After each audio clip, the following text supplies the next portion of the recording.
你好，欢迎收看《新闻面对面》，我是谢仲。来，一开始为你介绍今天要请到的特别来宾，左手边第一位，民进党发言人吴峥，五哥好，大家好；资深媒体人李宏南、黄创夏，大家好；资深媒体人陈敏凤，大家好；右边为你邀请到立法委员岳元之，大家好；桃园市议员备少将于北辰将军，大家好；资深媒体人康仁君。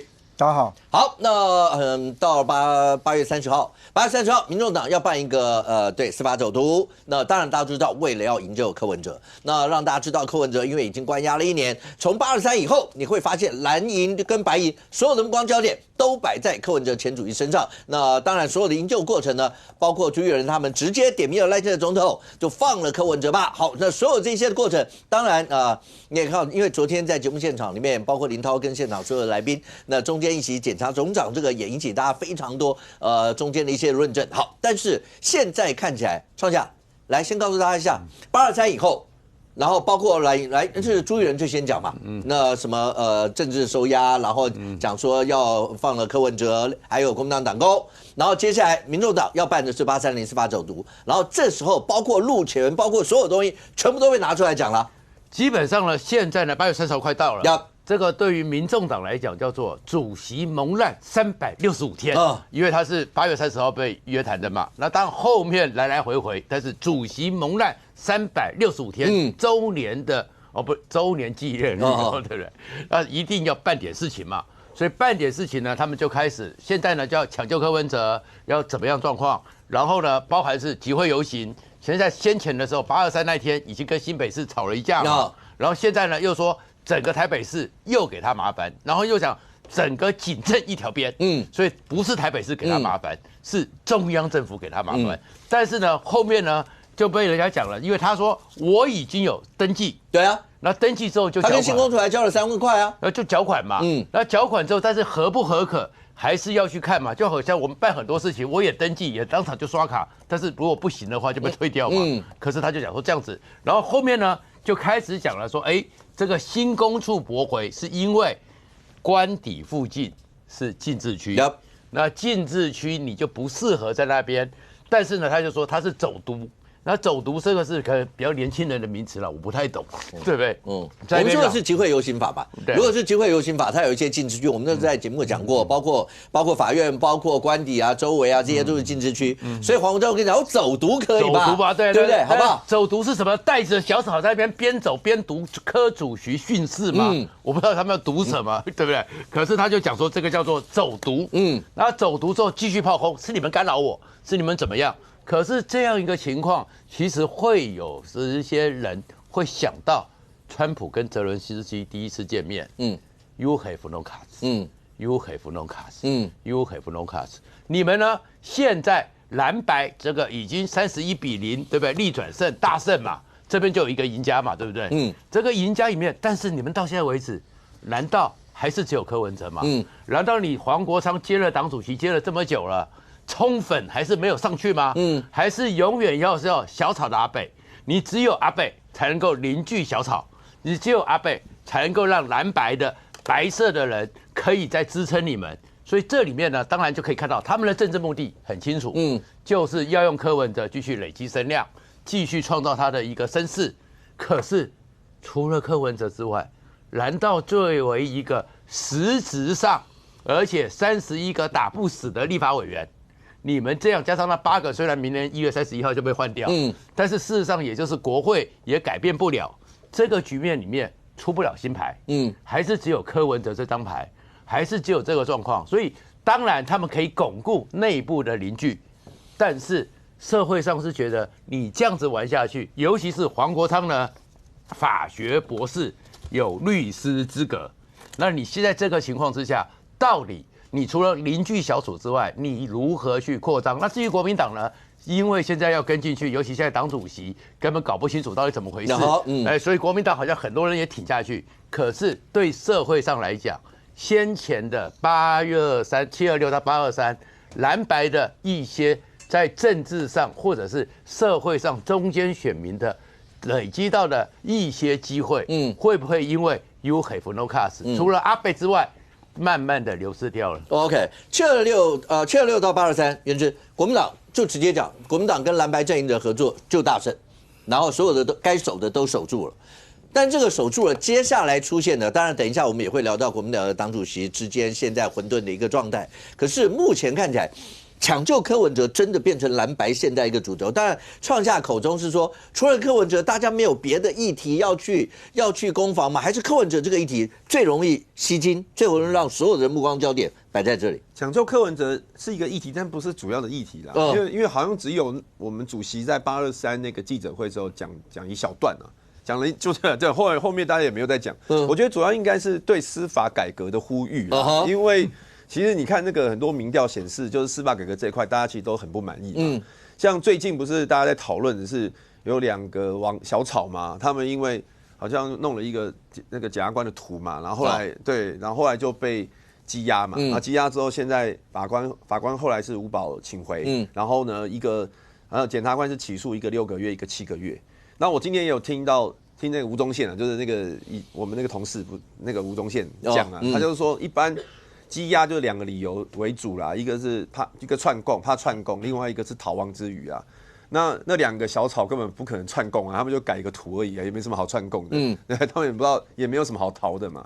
那所以真的不知道说为什么会被羁押，而且后来法官也用无保请回啊，这也可以回推说他到底当时有没有羁押必要。所以其实是现在民众对于司法有点不信任，是要拿柯文哲来凸显这个。柯文哲呢，就是那一天他讲那么一次啊，就是说释放柯文哲。那当然，我觉得在很多对司法不信任的人心中，当然会觉得说柯文哲有必要压这么久嘛，都压了1年了，而且到后来好像也没有什么羁押的必要了，是不是应该把他放出来？反正他都已经起诉了，而且证人都已经结问到差不多了，那到底还要继续问，还要继续讲什么？那蓝白合，我觉得没有必要透过说释放柯文哲才能达到蓝白合。我当然我有看到民进党在823之后一直想要挑拨离间蓝白合，我就有看到很多种包牌式的讲法。有一种讲法是说，你看小草是真心换绝情啊！726的时候，民众党都大力的支持国民党，让国民党一个都没被罢。结果823的公投呢，国民党都没出力啊，所以才没过2%。我有听过这种讲法，这是完全挑拨离间啊！因为一个是人，一个是事。现在蓝白合是我觉得是个趋势，那个趋势来自于大家要一起对抗民进党，而不是。我已经觉得不太需要透过什么释放柯文哲，用这种方式来去吸引的啦。不过现在看起来的话，任局可不可以告诉我一下，为什么蓝营跟白营是各有想法吗？白营要抢救柯文哲，这一定要因为前党主席啊或者什么的。所以你看黄国昌他某种程度连包括83年要办活动。那个刚才创下讲的就是因为包括今天连中正2分局都出来跟你解释为什么不可以，然后公文上面为什么这样。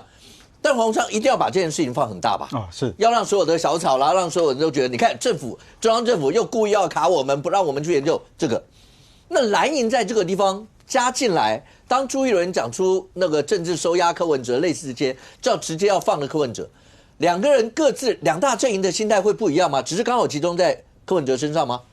我先讲黄国昌的这个他最近的动作越多，他的解读越多，那我觉得外界就会比较担心一点，就是说你叫做830全民走读，对不对？到最后会变成830民众走中，就民众党可能到最后就是整个乱掉了嘛因为如果要讲法，我就祈祷这样，我觉得黄国昌真的他是一个法学专业，这个我真的没什么资格批评人家。可是我们的法都在那个地方啊。我觉得刚刚说中正2分局说这个驳回的理由嘛我真的好好的认真看了一下集会游行法的这件事情，我实在是不太懂黄国昌一直在那里叫，除了政治上的语言跟目的之外，他到底为什么认为自己是可以合法的？我先讲一个刚刚提到说这个集会游行，因为在第6条里面其实有规定啦，说这个包含什么总统府啊，什么总统、副总统官邸是不行嘛但其实后面有一条，意思就是说你真正的这个范围有多大，要由内政部公告。但我们其实老实讲，内政部一直没有公告，它只有一个就是说不要超过300公尺，所以实务上面通常第一个就是由这个警察局他们自行去认定判断。那第二个就是说，其实，在第9条的部分还有告诉你讲说，你要申请集会游行，应该在6天前申请。请问黄国昌，你哪一天申请的？你在6日内啊？你根本也不符合啦。那你可不可以解套？可以啊，修法嘛，把这法修掉嘛。你们最会修法，你们一天到晚喊修法嘛，你就把我刚刚念的那个第6条跟第9条把它给修掉。你想什么时候申请就什么时候申请嘛，这也不难，因为你们最喜欢搞修法嘛。可是问题就在于是，当黄国昌大力在那喊说，我都已经申请了，我都缴钱了。这个我就提醒一下大家嘛，柯文哲当时政治现金的时候不是也是这样吗？他赶快先送，先送了，反正你审查是另外一段时间嘛，结果后来被退件了，隔天，我记得我没记错，隔天就被退件了嘛，被退件还是被点到镜头高退件的，因为格式不符嘛，东西不对嘛，后来才进入到审查的阶段。我那天遇到监察院的某位长官啊，他还讲说，民众党一直攻击监察院。他说哪一个政治现金我们不审查？只因为碰到了你们就今天出来叫说我们不公平。那你不回来看看，就是现在民众党在所有的案子上面，他所有的认为只要跟他有关的，只要跟柯文哲有关的，通通叫做不公平。即使你今天大家告诉他说，那你今天法律是怎么定的？那你不要做就好，他也当作没听见。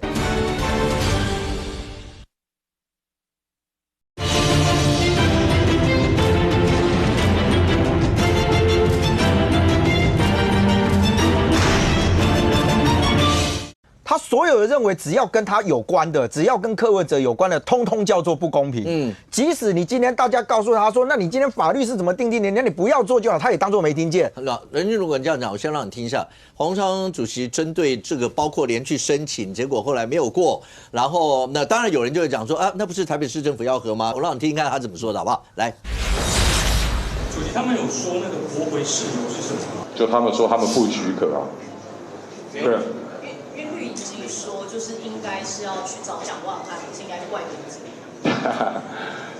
什么叫做仅正一条边？忘了吗？怎么民进党的侧翼对于现在我们的政府体制会陌生到这种程度啊？为了要甩锅给蒋万安，连仅正一条边都忘了啊？对啊，我真的必须说，黄国昌现在是一个在野党啊，但是他都忘了。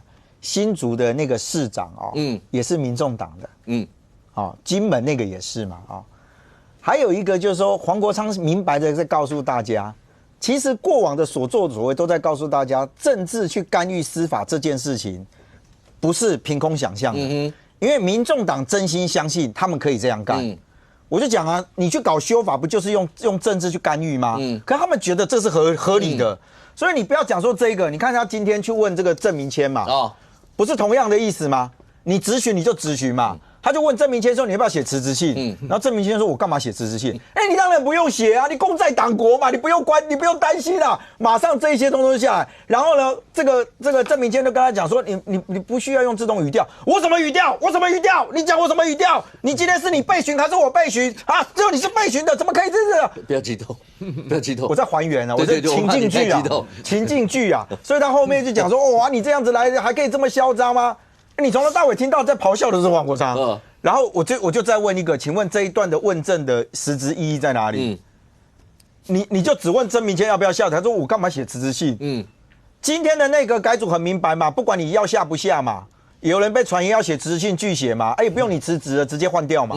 就这个叫做政治性，黄国昌不会不懂，但是那些话要讲给谁听？讲给他的支持者听。好，我回答您另外一个问题啊，你说两大党是不是都这个态度？对不起，我真的要修正主持人的说法。你怎么会认为朱立伦现在还代表国民党呢？他不是党主席吗？他是啊，但是他的诚信在哪里？我就很好奇嘛。不是你光这个党主席的选举，对不对？今天又延2个礼拜，那党主席选举，党中央不是应该维持公平、公正、公开吗？不是应该维持行政中立吗？那大家都好几个表达要参选，一个党主席在这边，我希望大家去找卢秀燕出来，你干嘛？这是钦点的吗？卢秀燕已经跟你讲不要钦点了，他继续这样搞。那请问朱立伦这种做法，我不知道国民党赞不赞成啊？但是作为一个这个100年的政党、历史的政党，怎么可以容许这种党主席这完全不顾行政中立这件事情，还可以叫做你赶快出来，这样不出来不行，就出来。所以我就讲。蓝白合作，其实朱立伦喊得很大声。在726之前，朱立伦其实一直在讲蓝白合作。我不要说请君入瓮啦，因为他当然希望民众党可以支持，民众党也给了承诺嘛，对不对？那我现在讲是给了承诺但我没办法验证成效嘛。可是问题是，大家有没有发现726之后，朱立伦没有再讲过蓝白合作了？因为726之后，当黄国昌开始明白的要求就是，选举，你新北市的时候，我愿意跟你讲，朱立伦不见了，到今天他又回来再跟你讲说，我们这个要放柯文哲，我也说实话，要司法人权的这件事情，我觉得在座谁会反对？可是除了司法人权的这件事情上，没有别的可以讨论了吗？您刚刚提到国民党的立委吴宗宪嘛，对不对？如果大家还记得，吴宗宪当年侦办过的一个案子叫做妈妈嘴案。妈妈嘴案里面有一个老板叫做吕炳宏，后来他去参加民众党的集会，他参加民众党的集会，他没有怪吴宗宪呐。但是吴宗宪在当时做了什么事情呢？吴宗宪坦诚说，他那个时候因为他说他是协办检察官，所以他去问吕炳宏的时候，他有说了一句说你老婆说你杀了人。人家是吕炳宏大度啦。吕炳宏说什么啊？我可以理解，这是你的侦办技巧。吕炳宏因为这样而被羁押。吴宗宪后来的说法只有说一个，说啊我是协办，其实真正了解是另外一个，我就是协办而已。可是这个也是过程啊。OK， 如果今天吴宗宪认为说司法不应该滥权羁押，那很简单，吴宗宪担任过检察官，吴宗宪在担任检察官的职业生涯里面，请问你羁押过多少人？你要不要一起拿出来检视？我也不会这样讲，就说你滥权，为什么？套一句吕炳宏说的那句话有智慧嘛？他理解这是可能是你的侦办技巧。那为什么你在做检察官的时候，你有你的办案技巧，别人的时候就叫做司法滥权？我觉得这种要检视一下嘛。我现在遇到很多检察官朋友，他们也在讲，你刚干公务滥权，我起码没让他走，这叫做不安全。难道所有人我问完了之后，对不起，我们错了，你说的都算是我们搞错，请回。不过现在看起来的话。来，我就先让你看一段影片，是昨天林涛在节目里面跟我们现场的来宾，因为讨论到柯文哲，然后这些所有案子，其实林涛讲跟袁志刚讲有一段啦，就是这是要探讨所谓的司法公信力在全民之中心目当中的一些态度啦或什么，我们先让观众朋友看一下昨天到底发生了什么事。来，不过刚才Thank you 直接讲，来林涛。他讲说，如果他会问朱立伦说：“你把他供解，我要看点我下面讲，我要修哪一个法？”意思就是说，真的办不到，不是我总统能干的嘛？你们为什么一定要点名我去放他？其实，如果这个民众的感受啦，哈，今天所有的民调它不是排率民调，它是一般民众的感受。那你今天当然不能做什么事情来处理，这是最好是在司法的过程中，当检察总长跟你报告这个案子的时候。你不要用这种意向、用这种立场来影响司法的判断嘛。检察总长可以跟他报告干嘛？在重大案件的查办依法，他是必须要检察总长不能跟总统报告个案。跟总统没有报告个案，是重大事件案件。等一下，五哥他可以这个表达。检察总长不能检察可以跟总统。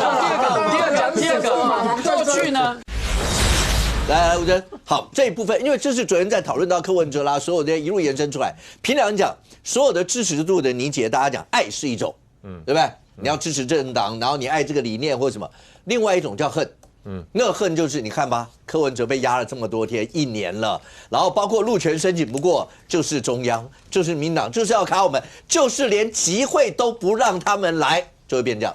我先从林涛昨天讲这话开始讲起了，其实大家都可以去查嘛，因为林涛的影片网上清清楚楚，所以我们看了林涛讲这话，才会惊讶发现说，林涛过去这段时间也对台湾的司法体制提出很多的抨击嘛，也说这个办案如何不公嘛。那林涛昨天一席话，我们才发现说，原来你什么都不懂原来你从头到尾都在瞎扯林涛说，按依法，检察总长要跟总统报告重大案件，请教哪一条法？6法全书翻出来，我就请教嘛，包含原子也可以帮林涛补充了。哪一条法说检察总长要跟总统报告重大案件的？我们什么时候有这条法律？根本就没有嘛。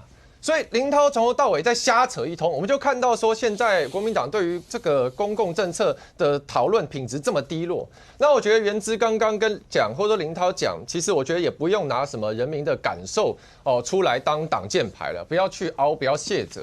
因为人民有什么感受，大家都可以讲。可是问题是，我们在讲政治，特别讲法律，要讲专业嘛。包含原之是立委，林涛是政策会的副执行长。那人民的感受，人民也会觉得说，那我如果问人民，明年要不要不收税，好不好？大家也说好啊，对不对？那难道我们明年中华民国就开始不收税了吗？对不对？所以问题是说，那林涛跟原之刚刚讲说啊，不是这个朱主席啊，是讲司法改革啊，没有啊，因为我看了。朱立伦当天在你们常会上的谈话，从到尾司法改革4个字完全没有出现。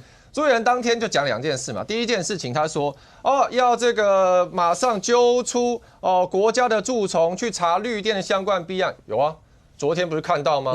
不是这个前绿推中心的副执行长被检调调查是羁押禁见了吗？不是这个宏德能源也去来把他找来问了吗？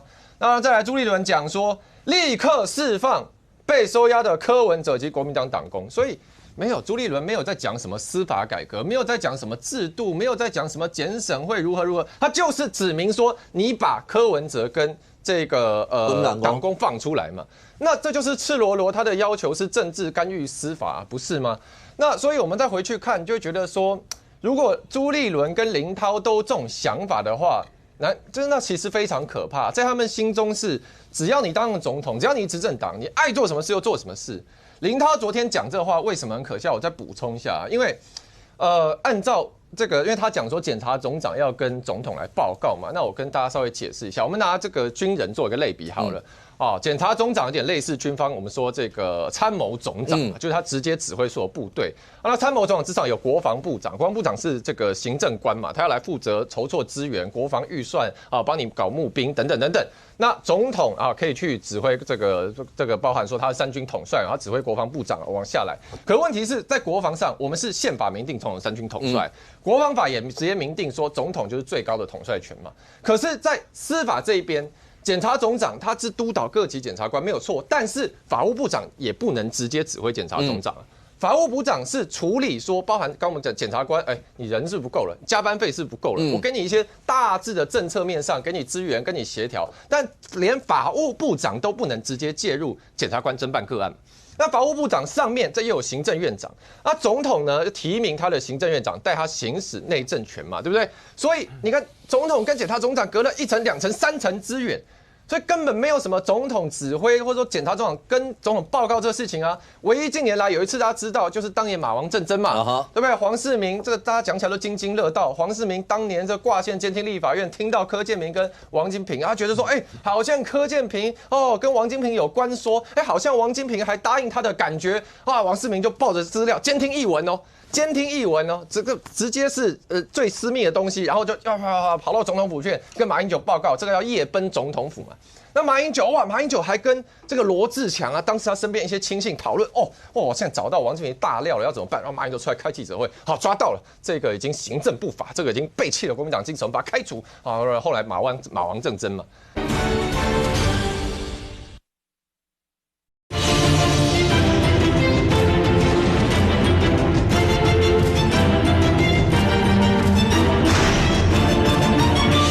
这个已经行政不法，这个已经背弃了国民党精神，把他开除后来马王政争嘛。那黄世明是因为这个事情被判刑，违反通保法，还有违反泄密罪。那最后唯一马英九从这个案子脱身，是因为最后法院裁定说，黄世明说是我自己短猪短仪要去跟总统报告了，总统没有要求我要来去把案情交给他，这都是我的错，所以黄世明扛下来了。可问题是说，从当年马王政争案，大家看到嘛，说这是你说总统行政权要去介入司法，是多么其不可为之，就竟然现在林涛跟朱立伦堂而皇之主张说，总统就是要直接来指挥司法侦办。那其实说到底，因为我们大家有讲嘛，说国民党蓝白现在立法院什么法都可以修，其实你们喜欢的话，那照人家的话也可以啊，国民党就去修法院组织法嘛。法院组织法63条说，检察官这个独立行使职权检察官这个要依这个检察总长的这个指挥来侦办案。那你们就直接修法院组织法嘛，再多加一条说，检察官以后要依照总统指挥办案。那这样子才有道理嘛。那不然现行的法制根本就没有这一条，所以从头到尾都是在操弄假议题嘛。原是你们会政治要干预法律吗？然后直接讲的，刚才讲说那个总统就是要手要伸进这些吗？我觉得第一个柯文哲如果有犯罪的话，那就勿枉勿纵该怎样就怎么样。现在大家是针对就是羁押这件事情有没有过当嘛？那因为羁押是一个非常侵犯人权的强制手段，那到底有没有这个必要去羁押？已经羁押1年多了。特别是还有就是我们国民党的党工都已经认罪了，也持续在那边羁押。这难道不用改革吗？如果说认罪就出来了，没有认罪没有出来，黄旅的黄磊有出来啦，但是党工没出来嘛。那所以你说总统到底他对于司法改革能不能有影响力？当然有啊，不然以前蔡英文总统干嘛说他要推司法改革？如果他完全不能介入的话，他干嘛要说推司法改革？就是可以嘛，可以做司法改革跟进行制度不一样。我说司法，那就是因为司法改革可以修交通改革，可以吧？你只要修交管法就可以了。司法改革就是，可是你可以去瞧红单吗？没有，我跟你讲，我现在就是讲，我们现在讲大的方向的司法改革嘛。那如果司法改革当然可以适用在个案嘛。我现在说，当然，所以它还是有影响力嘛。那所以。其实是可以啦，就是你看你要不要做一些制度的修正，比如说司法侵害人权的部分，能不能让大家比较能够接受，然后司法不要双标这些，当然也是可以啊。那吴峥刚刚是说制度上确实总统好像离阁员离很远，可是，在实务上面，总统当然可以去影响，譬如说之前那个赖总统就打电话打给彭启明，是不是？那时候好像是邱泰源爆料啊。就是说赖总统打给彭启明说，有关于医院减碳这一块不要太严格啊，这媒体都报过啊。不是完全不一样。那这赖清德难道有打电话给邢泰钊吗？有打电话给王俊？可以打给法务部长啊，司法改革这块啊，法务部长这一块啊，对啊，行政的这块可以啊。可是这整件事，来敏凤，那现在有人讲说黄国昌最近尤其针对柯文哲啦，或者说我这些本来就是好，你说他是前任党主席，他们也觉得他委屈了或什么，但是。老是有人会把这个跟最近黄昌身边的一些事儿，有人说是就是只要听到美国2个字，很多事情就要转掉，或是只要柯文哲搬出来，有人用科维拉这几个字，只要柯文哲搬出来，大家就会忘掉所有旁边的议题，反正重点就摆在营救柯文哲，就是这样吗？对啊，这个黄国昌因为不晓得为什么对美国这么敏感，他不是留学美国的吗？念康奈尔大学的吗？那我觉得就是说，我觉得就是典型一个黄国昌就是一个典型不肯面对自己的这个政治人物嘛。那你去美国的事情留学，然后在美国生小孩，那你承认有美国的这个小孩的这个美国籍就好啦，你承认就好啦。那现在大家就说。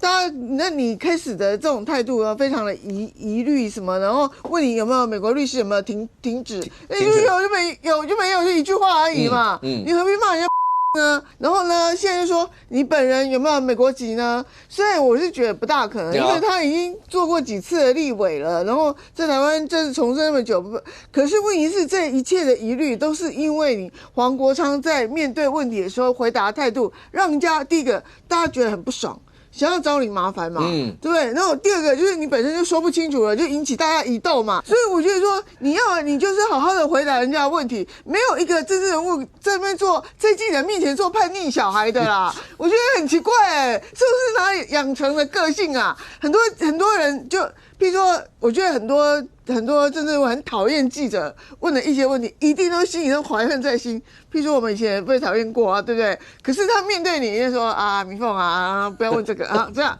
那你说柯文哲好了，柯文哲就说好，下一题。柯文哲回答是下一题嘛，那表示他也不喜欢那个记者问的那个问题嘛，所以说那你就顶多你就选你的党主席啊，下一题就好。而且那个采访啊，他虽然说明说我们不接受联访，可是你一发行程通知啊，那任何的政治人物都知道，如果你不想要让记者遇到的时候，你就不会发行程通知，那大家就不会有围你的问题。那你围来了，而且围上来了，你发了通知，大家知道你在那里有行程，然后有行程之后围上来了，你也停下来了，然后呢就开始就跟记者翻账。哦，我们这个是不是说好不回答了吗？不回答你回来，你停下来干嘛？白，是我们后来讲啊白什么的，对不对？我们记者会觉得你很白什么的啊，对不对？所以我觉得就是说，你何必一定要做这种人？我觉得就你的公众形象，就是在这个记者面前完全都是不及格的啦。那当然就是说我们也这些当然我们也不可能一天到晚问你说，哎呀，你吃饱了吗？你今天穿得好帅哦。那我们要做记者吗？我们要做这样记者问完。会被报社说你明天不用来了嘛？不是吗？对啊，那我们是第四权的，那我们要问你顺从话，你耳顺的话吗？所以这个东西对于根本就是对你本身，对于民主饲养，还有民主的素养，还有第四权的监督，你的到底有没有到位？这当然是对你很大的问题啊。不过现在看起来。将军438猫没有要放过这些所有的话题啊，他手上听说还有很多料，他一直往下，一直不断的弄一些。那但黄国昌摆明了就是没有要理你啊。他目前来讲就是反正只要438猫提出的任何资料，他都不回复。那所有跟美国有关系的也都不回复？没有，只要是四叉猫讲的，他一律不回复。哦，所以现在四叉猫变成黄国昌的绝缘体。只要四叉猫提的，我一律不回复。那可是你认为四叉猫就你既然不回复我，那我就不报你。这人就很奇怪。你越不回复我，越要爆料你，看你的耐力到哪里。所以四叉猫去找了一个2011年黄国昌在中研院的时候，率领了政治大学的相关的法学院到美国去，到旧金山。掐头去尾，他总共9天啦，扣掉飞机，扣掉行程，实际在做访问大概6天。那这6天其实也蛮丰富，都在旧金山啦，包含了座谈，包含了这个讨论相关合作事宜。但是四叉猫没有在乎这个行程，他在乎是最后边的那个心得报告，305个字。四叉猫说：“有6次的相关的会议行程呢，你的心得怎么只有305个字？而且那305个字我看过了，就是说要多跟外国交流啦，要多请外国老师来啦，这样子才可以拓展政治大学博士生的这个视野。各位，这需要跑去6天吗？对啊，这说句实话，很多人讲说这谁都会写啊，这就是叫什么放诸四海皆准的心得报告。所以四叉猫丢出来之后，今天记者就问他，就像民凤当记者，你会不问他吗？对不对？你会问他说，今天主席。看来你又瘦了很多，你又变得很帅哦，你现在这个更像型男了。有哪个记者会问这种问题嘛？出去，没有人会问这种问题嘛？一定是那个四叉猫又说你2011年出访的资料只有305个字，我完全不回复他的问题。各位，你觉得这样记者会满意吗？记者不满意怎么办？见到你就问。你认为说，这个记者今天怎么这种不专？记者见到你就问，你不喜欢回答的问题，记者越问，这才叫专业。那一个那个媒体的老板，任俊，你去问他，不要啦，他很难问呢，好问我去问，当然难问了你去啊，你想升官，你想拿高薪，你给我问出来。所以现在每个记者是谁能够问到黄国昌回答四叉猫的问题，就变独家。那你认为黄国昌这个事情会慢慢的？这个将军，你觉得黄国昌为什么不回答这些问题？他能回答早回答啦。那为什么不能回答？因为第一个，如果你是立法委员，你在现在国会里面具有这么大的在野党的权利，那如果台湾有的事，你会跑掉？为什么你会觉得他会跑掉？因为他一定会跟你讲他死守台湾啊。可是你的儿子是美国人啊，你到时候你有路可以走，我们这种是同岛一命，我无处可去的。所以为什么说政治人物本身自己不可以具备第2个国籍？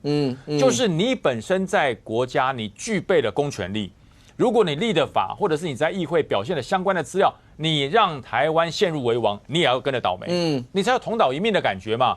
可是黄国昌，如果你的孩子是外国人，那你就有一条路可以走啊，你可以依亲啊，你的孩子是美国人，你就可以依亲啊。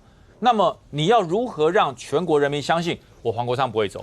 嘴巴讲没有用啊，那我讲了还没有用，那你要怎么办？黄国昌是最会变的人啊，从绿，对不对，变成时代力量的黄色，然后呢又变成蓝色，白色又变蓝色，现在变美国色，所以黄国昌很会变啊，所以他的改变让人家要有一个非常明白的做法，相信你。我觉得第一个简单的做法，16岁你的孩子要不要回来当兵？这是第一关嘛。他孩子今年这我们不是我们去肉搜的，是他自己3岁的时候 po 出说孩子在1月17号生日，他自己 po 的。那换算到现在不是16岁了嘛？那在2年18岁就会准备，18岁是可以提早入伍的。对，然后20岁是必须要入伍，所以你必须要面临到孩子要不要入营当兵的问题。那你记者一定会问你嘛？你的孩子在2年后18岁，他会不会回来当兵？我不回答这个问题，你说我会很难吗？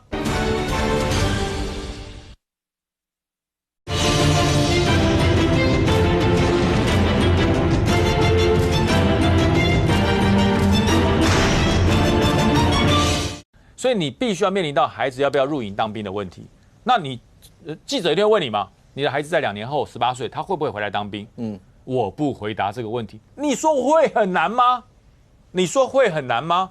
如果心中没有挂念，记者一问，不用问，我的孩子一定会回来当兵，你放心，一天都不会少当，漂不漂亮？他为什么不讲呢？对不对？难道你这样讲了就随四叉猫起舞了吗？那我们这种当了32年兵，难道我们是笨蛋吗？当然是久了一点。对，我们一般当义务役的没有至少2年，小五哥至少2年嘛，对不对？那你说服兵役是中华民国国民应有的义务，你就直接讲我的儿子一定会当1年兵，而且一天都不会少，这是不是很漂亮？他为什么不讲？他为什么不讲？我的孩子是不是美国人？对，我孩子是美国人。假设是的话，因为我不知道，我不是本人。假设他儿子是美国，对我儿子是美国人，可是我告诉你。他到了当兵时间，一天都不会少。他不会因为他具备美国国籍而没有对中华民国热爱的任何一点不会输给你们。漂不漂亮？很漂亮。他为什么不讲呢？他为什么不讲？所以我们觉得奇怪啊。你要取信所有，你说小草也好，取信全国民众也好，你这样讲很容易嘛。做不做再说嘛。可至少你要讲嘛。他为什么是我不回复？你不回复代表什么？这第一个，你不敢承认。对不对？因为我讲，你的孩子变成美国人有一种自然形成，那是不可抗拒。我跟我太太就在美国读书，孩子出生了，那怎么办？那如果不是呢？是你刻意制造成为美国人，他是不是怕这样？因为成为美国人有2种嘛，一个是没办法无法抗拒，我就在美国生了，就像有些人在飞机上生了，那就一辈子搭飞机免费，不知道真的假的。对，可是你不能刻意啊，我已经快要生了，我搭飞机上飞机去做，人家不让你上飞机啊，所以我才讲，你的太太到美国去生产是自然形成的因素，还是你刻意造成？我觉得他在回避这一个。如果没有这个顾虑的话，黄国昌像我讲那样子，对，是美国人，自然生成，但是呢，绝对回来当兵，一天都不会少。4叉猫不就喵了吗？他为什么不讲？我觉得黄国昌的儿子其实就算有美国籍也没有违法，没有什么问题。那。坦白说了，刚刚这个将军说黄国昌要把话讲清楚，那其实我觉得他就算把话讲清楚怎样，因为他的话变来变去嘛，对不对？他以前也说我反核立场，从学者到从政从来没变过，但说变就变嘛，消灭国民党的立场不会改变。对，但这个就是大家社会上要怎么观感。可我倒觉得说，比起他儿子的国籍问题，倒是有一块可能会更这个有来探讨意义啦，就是说。那如果假设他儿子有美国籍的话，那他们家有没有其他的财产是在美国的？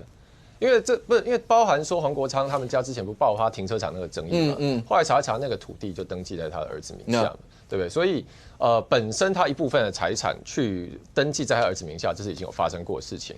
那他儿子也快要成年了，那所以我觉得这连带出来一个问题是说，这个为什么是这个事情是一个有公共讨论的价值，而在于说公开透明嘛。那坦白说，就算黄国昌的家庭里面有一部分的财产登在儿子名下，甚至在美国开个户把钱存过去，那也没有什么大不了。但是你要拿出来让大家知道嘛，因为不论是你讲说你的政治立场如何，你的财产怎么分配。那人民要不要买单，那是选民的选择。但重点第一个出来是你要去公开透明，让大家有判断机会。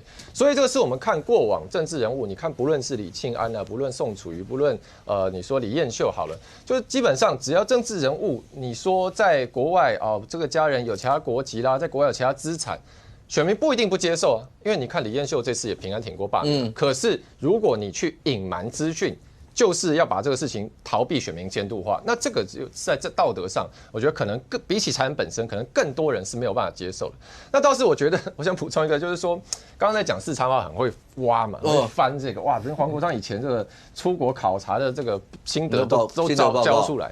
那我只觉得很有趣，因为刚刚前面人居哥也在讲说，黄国昌今天不是质询郑明谦嘛？那你看如果把黄国昌今天回答用他自己的质询法质询出来的话，其实黄国昌也没有办法面对他这种很找茬式的质询。假设今天是黄国昌站在被质询台，假设他当了某某部长，那4叉猫假如是立委好了，然后用这样的方式问，请教啊，黄国昌部长，你2011年6月1号人在哪里？委员，这个我回去查一下。哈，领国家公帑补助的学者不知道人在哪里啊？我告诉你，我帮你整理出来了，来看，6月1号在美国考察。那请教你当时的这个出国考察回来的成绩啊，总共写了几个字？委员，我们都有如实登记，不用，居然交了多少成绩都不知道，我帮你整理好了，总共305个字啊。然后最后黄国昌生气了，就拿今天这个回应嘛，说我没有必要回应，好，那就抓到了，好大的官威啊，没有必要回应。哇，原来我们中华民国的官员可以这么傲慢，这不就是黄国昌今天跟郑明谦在立法院这样一来一往吗？那坦白说，所以大家你看拿黄国昌的这样的回复去看郑明谦今天跟黄国昌的应答，有很过分吗？可是黄国昌在立法院就是哇气焰之嚣张，然后觉得哇你犯了弥天大罪那个态度，所以就看到说他现在其实是用一种很不理性的方式在操作台湾政坛的内部对立。如果还有人想要做像以前那个什么全民最大党、全民大闷锅那样节目的话，考虑一下吴峥，吴峥应该有很多角色可以在里面可以算，好不好？包括音调啦，包括各方面。我比较想来新闻面对你。OK， 对大家来讲，当然这些政治人物，你说政治人物好，那包括所有。看到柯文哲在这里头，柯文哲已经关押大概即将要1年，那这对国内整个政治未来的影响到底会是怎么样？朱有人喊出那句政治收押，那对民众的观感又会是怎么样？这个大概就是国内大概是政治氛围上面一些的事情。那当然，另外一方面，这些如果落实在的话，接下来大家的重点一定摆在当国民党蓝白合作，然后挺过了726，挺过了823，那接下来呢？接下来2026、2028。蓝白合原之在节目现场也已经表达过好多次，未来一定是蓝白合为主轴，一路这样往下。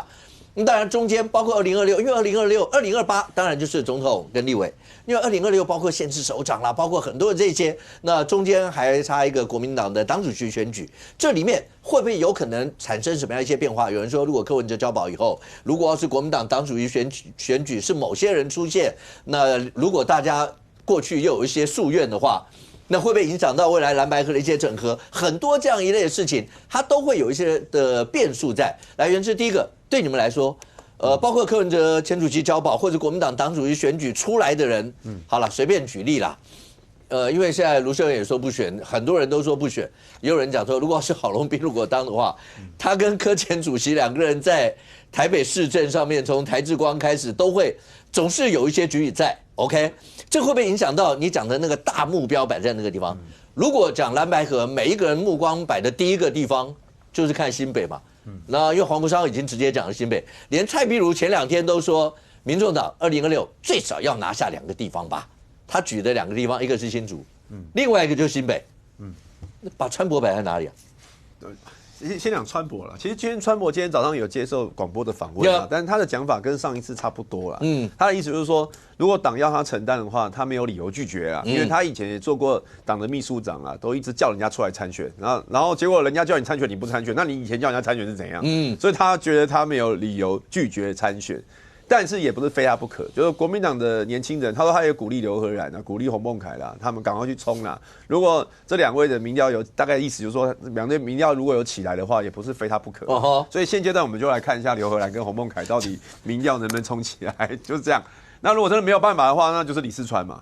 所以我觉得国民党这边的那个态势应该是还蛮明显，就李四川没有不要，只是说他希望真的是大家只有他可以承担，他再出来。好，那。然后再接下来就要面临到另外一个问题，就是要去跟那个黄国昌整合的问题啦。那我觉得现在党内的氛围也是觉得就是要整合，就国民党里面的支持者也觉得说，如果国民党的候选人，比如说川博或其他人，最后比民调输给黄国昌，那我们去支持黄国昌也没有问题。2026就是2028的一个试金石，就像2024为什么蓝白到后来就破局了？因为2022也没有和啊，那个时候不管是两边的支持者或两边的干部，基本上对对方都是怀疑的，所以没有这样的一个铺垫，怎么可能会水到渠成的和？但现在不一样嘛，现在因为经历过726、823，如果2026也很顺利，那2028就水到渠成。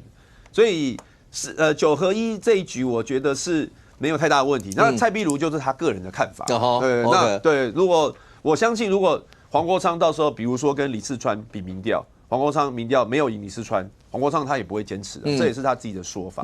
那党主席的这一块的话，党主席现在怎么会这么混沌呢？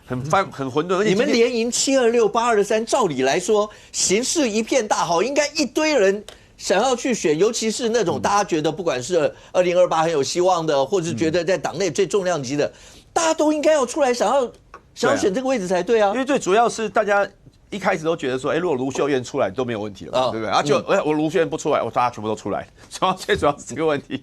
那卢秀燕不出来，我可以理解啊，我也是接受他的决定啊，他应该就是想要专心市政，把市政做好了。那其实他如果要2028选总统，他市政做好，对他选总统一定有帮助否则很多做直辖市长的人，他要去选总统，他市政很容易在中间就一直被攻击。那他那时候当主席，他也要回来防守，会分身乏术了。所以我觉得是蛮支持他的决定的。但问题就是，那主席到底是谁啦？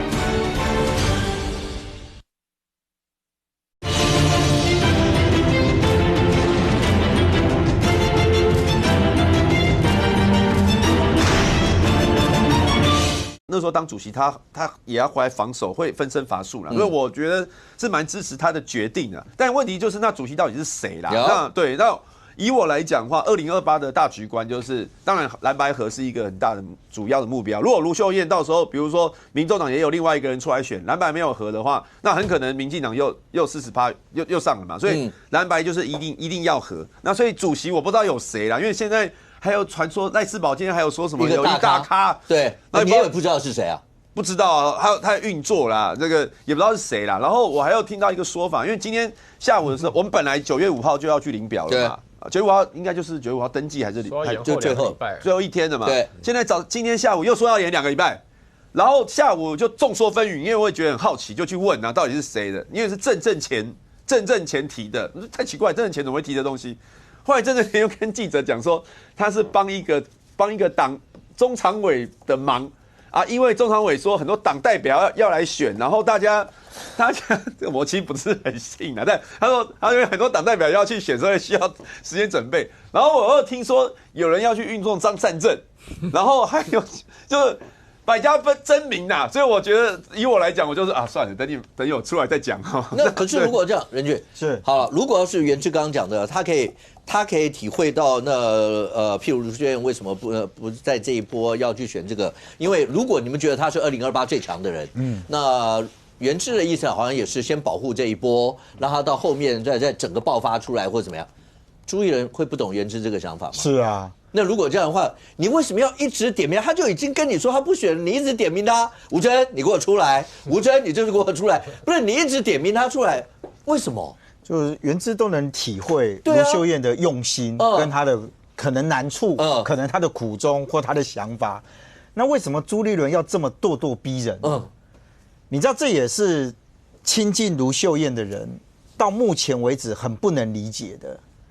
其实你说劝进卢秀燕这件事情，难道只有朱立伦在劝进吗？一定各方嘛，很多嘛，是啊。那你说卢秀燕对于这些声音会装作没听见吗？其实不会。当然，我知道他们其实事前都是有一些有会面或干嘛，当然有人当面表达劝进嘛。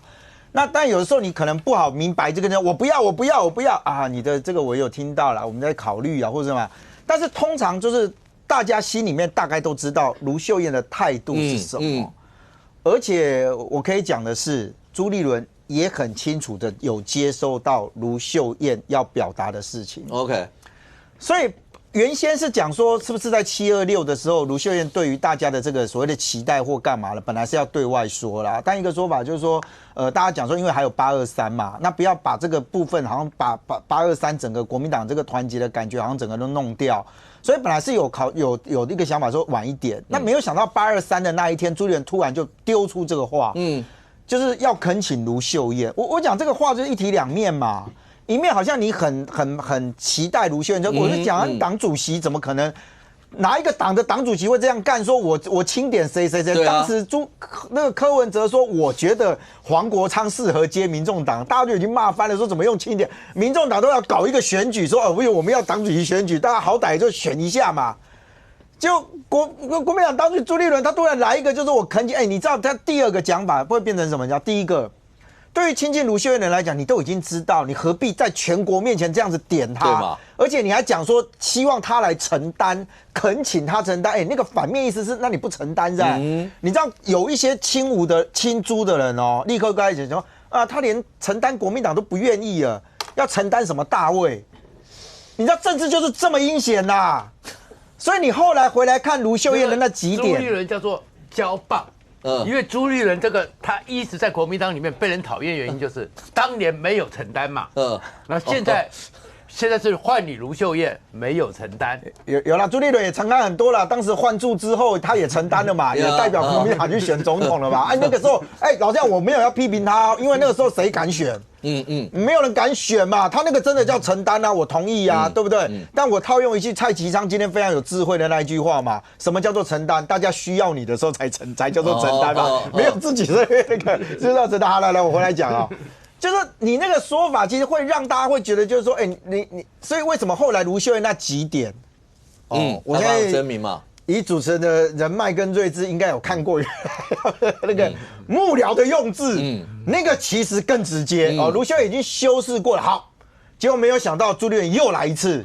还要叫大家继续恳请之外，把党主席选举又延后2周。对，我就问一句嘛，党主席选举是昨天才决定的吗？当然不是啊，多早之前就决定了，包含林涛坐在那个位置上面，我们就是要交办，我们就是怎样，我们就是不知道。突然今天我不知道怎么去问林涛说，为什么他又改了2个礼拜？好，我告诉你，今天改2个礼拜之后，各家说法又出现了，开始有人讲说，那是不是要恳请说再给卢秀燕一点时间，那人家就不要了嘛。对啊，那你要逼他到什么程度？好，第二个，那会不会有人出来就是说，那如果大家都不要，那会不会有人会恳请朱立伦？不是大家都不要，到目前为止最起码有卓博文、谢点林今天也说要选，然后郑丽文、张亚洲、罗志强，最起码我们点名大家就知道有这些啊。还有孙建平，罗志强宣布的时候。原之还坐在他旁边呢。OK， 就是我刚才为什么强调说，如果都没人要选，你可以编任何的剧本嘛，他有无限。可是他现在已经好几个要选了啊，你还要再继续玩这一招，那你是把那些要参选人当什么嘛？来，将军每次问到国民党，我就要问，因为你在国民党担任，你还当过党部主委嘛，对不对？当党部主委，我做过党务，好来，我很清楚哈。朱立伦这一次点卢秀燕，我只有一个理由，别人不敢讲，我来讲。什么？你们都说我朱立伦精算，都说我不愿意承担，都说我算东算西为自己好。卢秀燕，来，你出来，你知道吗？这是抱老鼠院了，你知道吗？我就点你出来，不要出来，你不出来给我闭嘴，对不对？一下说我精算，我尽心尽力帮国民党筹这么多钱，得到的是你们对我的讨厌跟精算。好，我不玩了，卢秀燕你来，就直接点他，不是。如果到目前为止，现场6位有人反对国民党，可能2028到目前为止看起来最有可能出现的是卢秀燕嘛？只有大家没有人反对吧？应该目前看起来是嘛？不是，那你现在这样子点他这些，你让他为难，或是让他这样子，对国民党未来这场大选有好处吗？国民党是否为难，跟我朱立伦一肚子怨气哪个比较重要？哇，眼前都可以出这个怨气啊！对，朱立伦被骂多惨啊！被他从换柱开始，其实换柱那次是洪秀柱破了他的局了。朱立伦本来说我跟到最后你们就拱我上来了，谁知道跳出个洪秀柱啊？不把你换掉，你活该，谁换谁啊？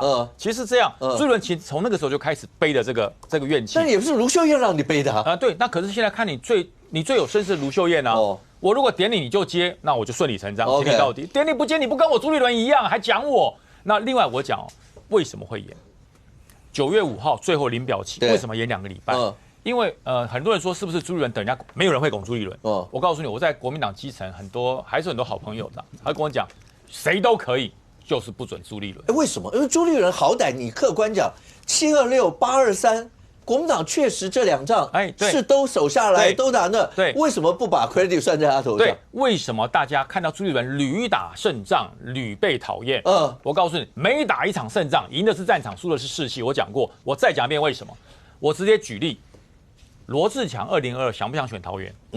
超想选的吧？对啊，都开始行脚了，户籍都迁过去，房子都买了。朱立伦按着他不准他选，最后让张汉正选。张汉正选赢了，罗志强会谢谢他吗？张汉正选赢了，邱医生会谢谢他吗？张汉正选赢了，吕玉玲会谢谢他吗？鲁明哲、万美玲会谢谢他吗？他们的想法是，你点我也选得上，就这么简单。赢了不会谢谢你，恨你一辈子。哇，这就是朱立伦为什么被讨厌。他不止我只举桃园呐，是，全国都这样全国都这样，因为朱立伦他的决策圈很小就是那么几个人，OK， 他永远不听地方的话，所以让你朱立伦继续当党主席，我还要再来一次2022啊，没有人愿意啊，OK， 所以我再次强调往后延2个礼拜，是因为有很多想选的人资格不符，要帮你变成资格符。张善政有没有当过这个中央委员？没有，他的党龄比叶元之还浅。对他没有当过啊。所以你要让他选的话，你要给他一个中评委 ，OK， 你要给他中评委。罗志祥也没有当过中央委员，那你要给他的话，你要给他一个比中央委员更大的，例如说让他当中常委，就是主席指定中常委。因为罗志祥的党职最高，我记得是中常会的副秘书长 ，OK， 他没有当过中央委员，所以如果说你这么急的9月5号领表，一堆人想选不能选啊，所以现在怎么办？让你们想选的都给你们符合资格，让你们领表。其实想选的人能拿到多少票，那其实老实讲，大家心里有数了啊。但我觉得，其实现在在国民党内，对于党主席选举这件事情，在比的叫做政治实力。为什么？因为很简单嘛。大家为什么认为卢秀燕应该要接国民党的党主席？它有个前提，是因为你卢秀燕2028应该要代表国民党参选总统，所以你应该让党主席跟总统参选人合而为一。为什么大家觉得？你刚刚主持人问啊，那么朱立伦那么多的战功，为什么没有人要挺他？因为很简单嘛，国民党现在没有人认为你应该再出来选总统嘛，所以你要下嘛。好，今天其实有个发展是很有趣的。那一天，元之去坐在那个罗志祥旁边嘛，罗志祥提出了一件事情哦，他说他当选党主席之后，他会做什么事情？征召卢秀燕。今天谢点玲宣布说我要选，谢点玲更可爱，他直接说什么？他说我当选之后，我什么征召卢秀燕没有啊？我直接就辞了党主席，让卢秀燕来啊。我先不讲国民党体制哦，因为老实讲，你如果党主席辞了之后，理论上是副主席一个要，你除非你像当年马英九那样了哦，搞这个副主席团，然后吴敦义是第一副主席，然后我主席辞了之后，你就顺理成章代理党主席嘛，这才有可能嘛。我不知道未来会不会有这种当选完之后，可是重点是什么？他们现在年轻一辈的在定调，现在国民党党主席如果不是卢秀燕，任何一个人来都叫做过渡。这是今天年轻一辈丢出来的议题哦。OK。这个对于老一辈的那种老派的国民党那些大咖，包含朱立伦这一种，如果他觉得说有人再继续拱我，而且你知道像这种拱法，卢秀燕曾经，如果大家还记得钟东锦，钟东锦是无党籍的，对不对？但钟东锦曾经讲过说，他听蒋根煌讲的，蒋根煌是你很熟嘛？他说蓝营有90%的正副议长都支持卢秀燕当党主席。你朱立伦现在有什么牌？我讲白一点，亲朱的人，他们其实有些人比较期待的，说，正副议长都去挺卢秀燕的话，那有没有可能县市首长起来挺我？朱立伦？结果有一个人叫侯友宜，很聪明啊。卢秀燕宣布不选的第2天，侯友宜被问到这个问题，侯友宜说什么？他说我不选，但是只要愿意承担的，我就挺。那问题来了。朱立伦公开不止他们还有林涛都讲啊，朱立伦不会再要参选，被拱的不算自愿哦，不要拿被拱的这一套哦。侯友宜一刀已经切了，国民党的县市首长有人后来针对这个事情在表态吗？没有了，大家停止观望啊。所以在政治实力上面，卢秀燕现在在国民党里面累积的，她最少在正副讲。那今天谢点玲她代表什么身份？当今天年轻的国民党员定调了。认为说今天党主席只要不是卢秀燕，所有人都是过渡的时候，那你说接下来把这个时程放宽，那些大咖会有多少人会有这个意愿？明凤，本来从726到823，然后蓝白合所有的气势，感觉上不只是原之啦，或者像明贤他们都讲，未来一定就蓝白往下走。可是如果照刚刚讲，连一个国民党党主席选举，在各位来宾的口中。那个中间之间的交锋跟尔虞我诈，完全超乎大家的想象。然后再加上蓝跟白之间，在2026，大家还要再想办法，不管用桥的、用比民调的、用什么。所以还有中间还有一个变数是在立法院，现在确定就是朝小野大嘛。那在立法院里面，蓝白之间委员之间的表现，那会再去像去年那个样，还是像今天媒体上讲，连傅昆萁都有讲说呀，叫慢牙威，那大家就不要那什么，直接讲就等于说大家不要像以前那个样子了，好不好？类似像这样，可是这些因素全部都摆进来，2026、2028会怎么样，还会不知道啊？对啊，应该是一片情势大好啊。对，连傅文琪都这么谦虚了，对不对？是不是？是不是？对啊，那还有什么好吵的呢？而且看起来这个县市首长连任都会连任的，对，是蓝营的，而且新北好像也是胜券在握啊。只要川博愿意出来的话，当然也是都打得很好啊。那我不晓得就不晓得，大家这盘局是在吵什么？因为卢秀燕不当这个所谓党主席，她有她的道理嘛，就是因为你还要去负责2026跟2028的提名的时候，我觉得他不当是对的啦，尤其是他用一个很大的帽子，就是说关税会影响到这个整个工具台中的一些产业，的确是影响到很多嘛。那如果说他台中没有办法保本的话，那他就完了嘛。那所以说他从要选到不要选，那一定是有经过一个考量。那现在问题就是说，那其他人到底在乱什么？我完全就看不懂哈。那所以说，那你最乱的就是朱立伦呐。朱立伦，你明明就说你不要选了，然后你偏偏就要放出来说你请赖清德给我放那个什么柯文哲跟党工，那大家就觉得说你明明就是在争取白营的支持啊。